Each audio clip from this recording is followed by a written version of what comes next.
exhibition came about in a couple steps. First, I went to Kipai and I hadn't done the exhibition yet. I'm tossing some ideas around and I got a little coaching from Betty Brown that really helped me. She's the one that actually said, you should call it Hysteria. And I was like, ding!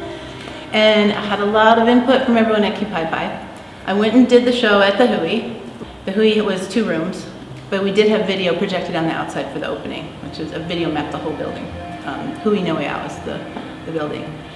Then I made a catalog and I went back over to kind of help Kipai that summer, and Andy was there and I showed her the catalog and she said, when can I have this? And I said, anytime you want.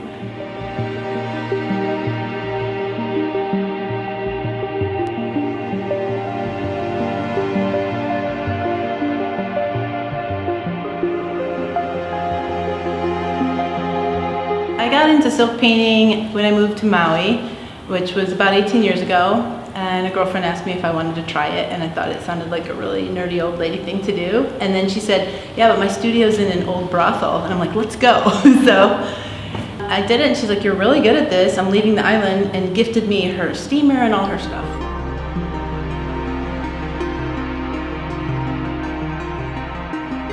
Silk painting takes a really long time, especially since my pieces some of them are like 7 feet tall. So it can take me 1 to 2 months to make a piece.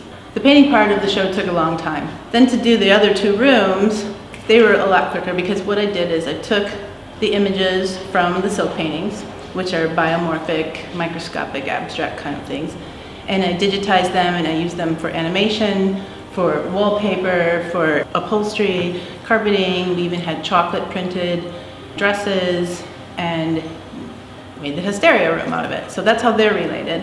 And then the 3rd room is called Hysterical Women, and that is an interactive room with 16 mini buttons, and you get to control the women. They're naked, but they have prosthetics to cover their mouths and their nipples and their privates and their butt cracks, and they are floating and flying through space in different states of hysteria. I love nature, but I love microscopic stuff. And there's a guy that lives on my island, Gary Greenberg, conveniently located right down the street from me, and he invented the 3D microscope. And I was wanting to paint some koa tree cells, and I couldn't find any images anywhere. And he let me use his microscope a couple times. It's fascinating what you see down there in that world. And I love abstract art, but I also love like borderline recognizable, so you feel familiar with it. So that's kind of what my stuff is. I'll get inspired by something like a fish eyeball cell or a butterfly, which is so beautiful if you haven't seen one, or a fungus. Anthrax is beautiful, for instance, and then just start mushing them together, playing God, trying to fix things a little bit.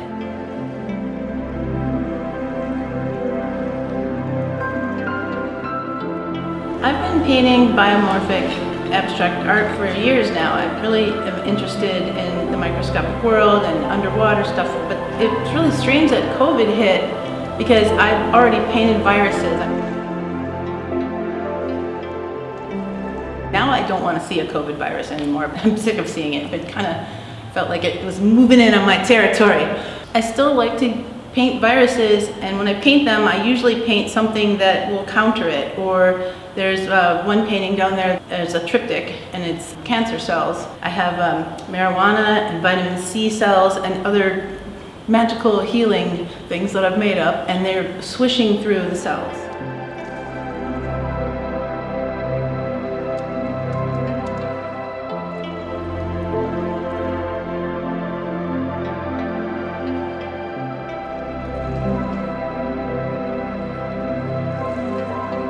The idea behind the Hysteria room happened kind of spontaneously. I was gonna call this room overstimulated because that's what I was feeling at the time, like the whole world was going crazy. We had a really bad president earlier. There's so many computers and plastic, and I just felt like the world was like, and TikTok and all these different, I'm just like, So I wanted to reflect that. At that time, I was having a female issue that involved a lot of blood, and so red.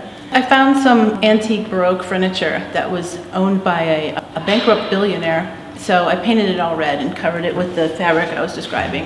It just started taking off from there. It's more and more intense and crazy and red and blood and hysteria.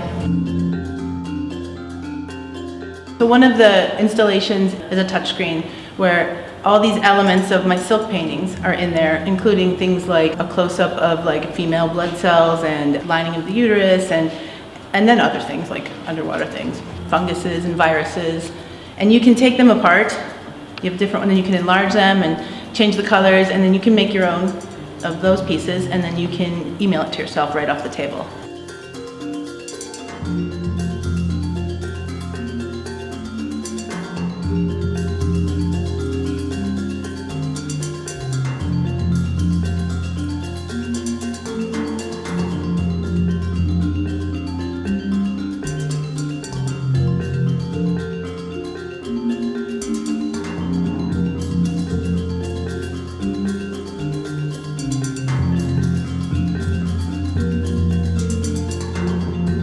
The project I worked on with Lisa Schulte is the centerpiece of the Hysteria room. It's a silk-bottomed chandelier, if you will, with red neon shooting out of the top.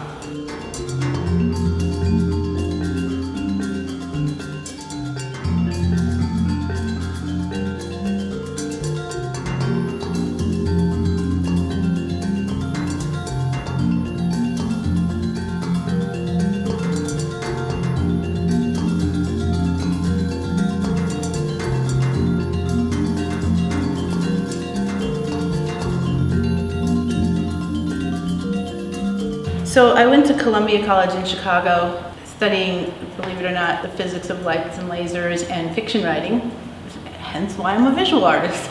For money, I used to video mix for raves. I love video, and I had a music studio too. I'd like to do sound experiments. Then it just got too cold in Chicago. I moved to Maui, kind of left that behind, and got into silk painting, completely the opposite direction. Always the video's been there in the background, and I met my husband, and we started kind of geeking out on video together, and we own a company called Event Horizon together, which does anything from concerts, we have a giant video wall, to video mapping, to sometimes a little bit of sound. We're moving out of that, and lighting. It didn't seem to make sense to put silk together with video, but it seemed to work. You know, it just spontaneously happened. The making of the video for Hysterical Women was a really fun process. I have some really brave and bold girlfriends who spent most of the day naked with their mouth pasted over and jumping on trampolines. I work with a good group of guys as a crew. I also do audiovisual. We did some editing, a lot of editing to make them look like they're flying and rolling and